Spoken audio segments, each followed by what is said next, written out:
আপনি বিশ্বাস করেন ব্যবসা খুব ভালো চলছে, মানুষ বললো যে বাহ তোর তো ব্যবসা হেভি, লালে লাল শাহজালাল, ঠিক আছে, দেখবেন আপনার কেনা বেচা বন্ধ হয়ে গেছে। এরকম হবে, আমার কথাটা বিশ্বাস করেন।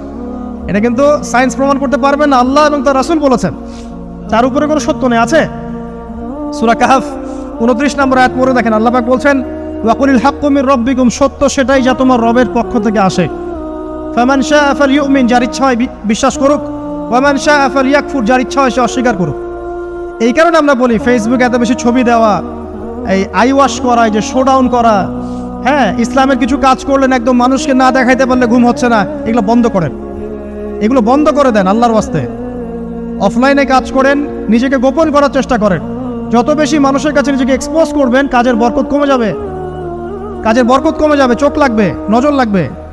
এবং চোখ লাগা বদ নজরে বহু আলেম আস্তে আস্তে মাঠ থেকে মাইনাস হয়ে গেছে না, যায় নাই? এখন কি আলেমদের সংখ্যা বেশি না কম? যত দিন যাবে আলেমের সংখ্যা আরো কমে যাবে।